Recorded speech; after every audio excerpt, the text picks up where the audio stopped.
Hey guys, and welcome back to my channel. The case that I'm going to look into today is one that I found just actually pretty randomly. It is the disappearance of a 13-year-old girl in 1992 during this massive hurricane that they were having called Hurricane Andrew. It is the case of Leigh Occhi.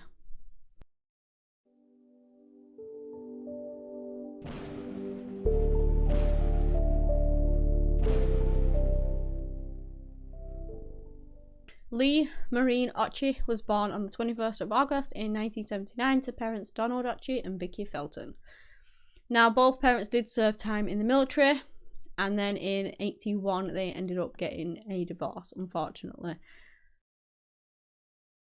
Donald moved elsewhere and Leigh ended up with her mother Vicky, but they still had a really close relationship. They still would see each other all the time whenever was possible. Leigh was actually born in Honolulu and they did live there quite a while, but then Vicky decided that, you know, she was going to move the family, and her and Leigh ended up living in Mississippi.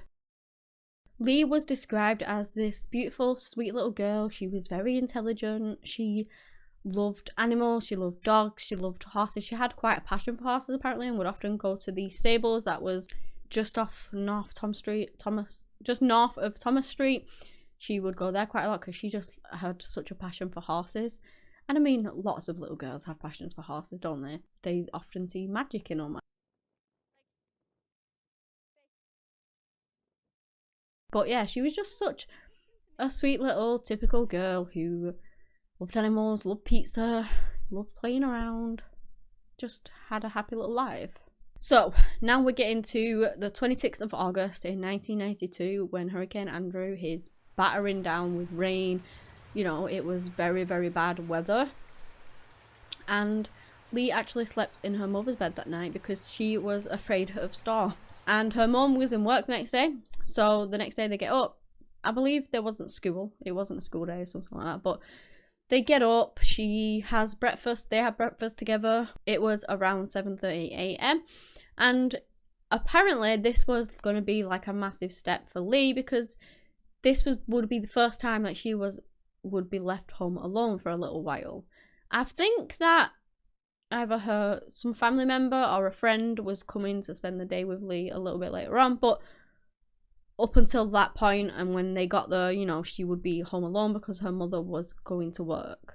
She'd only just become a teenager the week before, and, you know, it was like a massive thing for her. So Vicky leaves for work, leaving Leigh at home, and the thing that a lot of people have thought is strange is that not long after leaving, she rings the house to check that Leigh's okay. Now, that could just be overprotective mum worried about leaving the daughter alone for the first time or whatever. You know, it could have been that she heard about Hurricane Andrew and knew that Leigh would be frightened on her own, so she rings home to check that she's okay.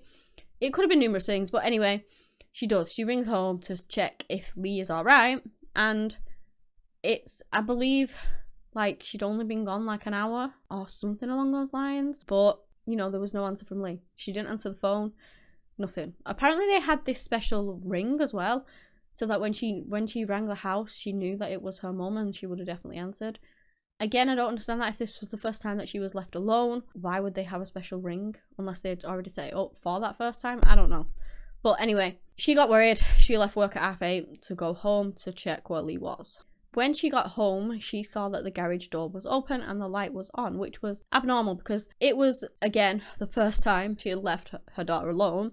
She made sure that she locked up the entire house meticulously so that, you know, there would be no problems like you would do. She definitely locked the garage, and now the garage was open. The light was on, and it was like a security light, I guess, like an automatic one. And the fact that it was still on meant that somebody had been in there within the last 5 minutes, kind of thing. Anyway, she goes around, she's looking around the house to try and find Leigh. She's shouting her, you know, nothing. She don't get any response back. There's just nothing. And then she comes across something horrific. She finds this pool of blood with some blood splatter up on the wall. And obviously that would terrify anyone. She goes legging it to her daughter's room. She finds her favourite blanket crumpled up on the floor.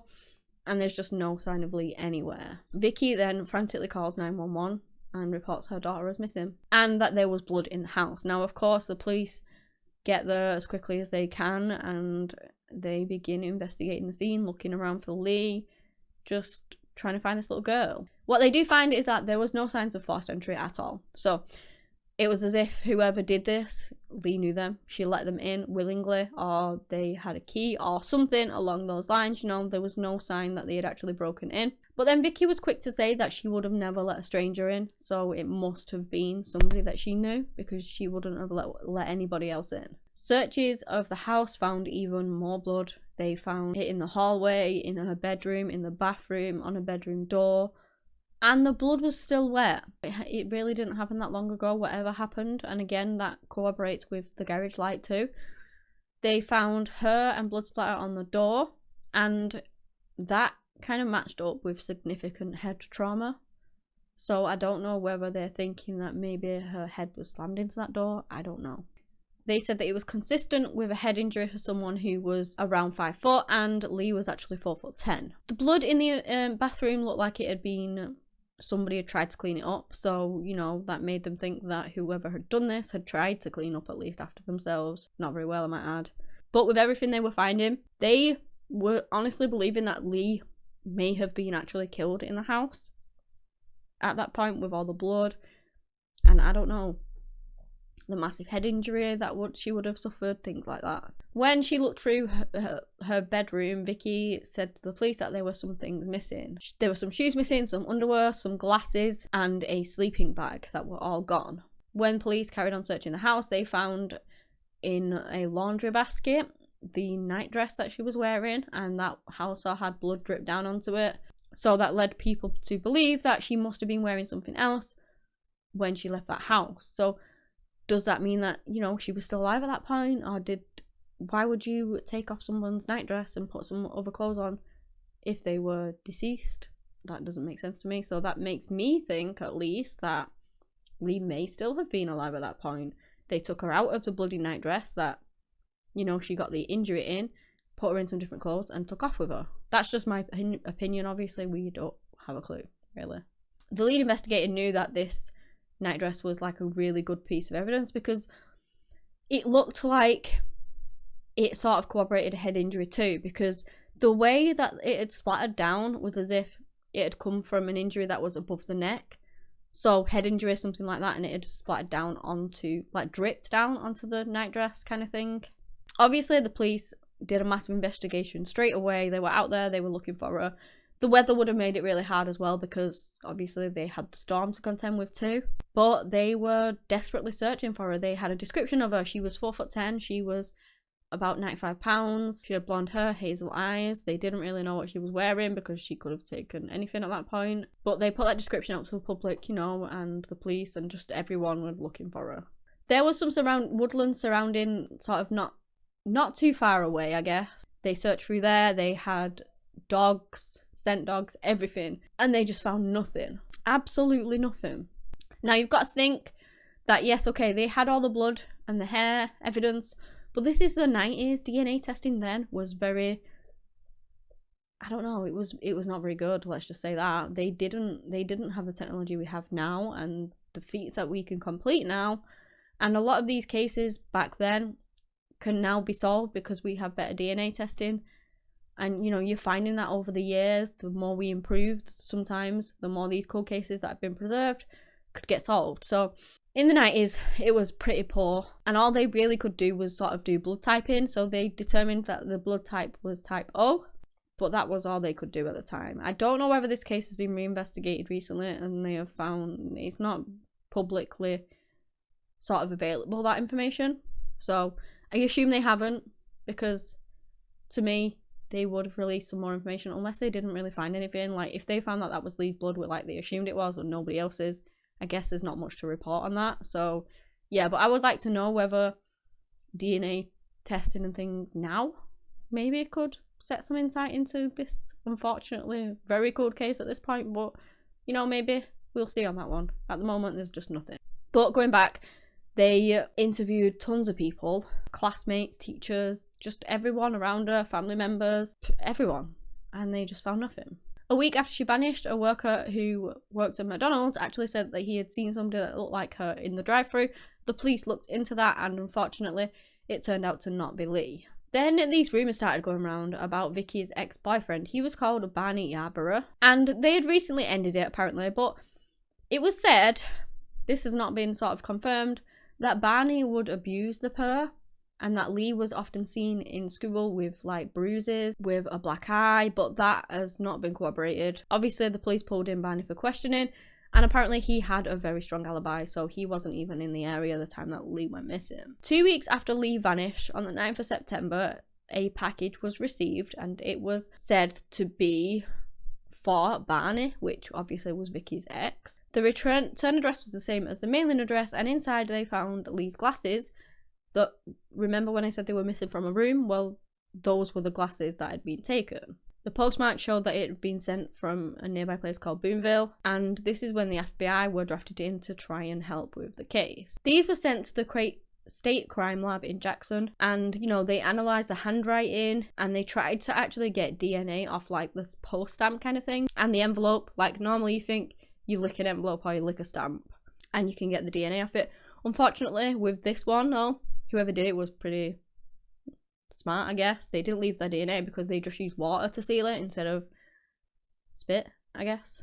It was believed by the police that the glasses had actually been mailed in an attempt to sort of redirect the investigation. Maybe they were getting close to something and whoever did this panicked and then mailed the glasses to try and throw them off the scent. That's what they thought anyway. So Donald, who was obviously Leigh's father, and they were very close, was told to actually look closer to home and to look more into Vicky, which he said that he actually was doing as well. So I found that very strange. Not only was he looking at her, the police did begin to look at her as well. She ended up doing 3 polygraph tests, which, I mean, I don't believe they really mean anything, to be honest, but people always like to mention them, so here I am mentioning them. She did 3 of them, and when they were looked into by analysis people, it showed that she'd been deceptive on all 3 occasions.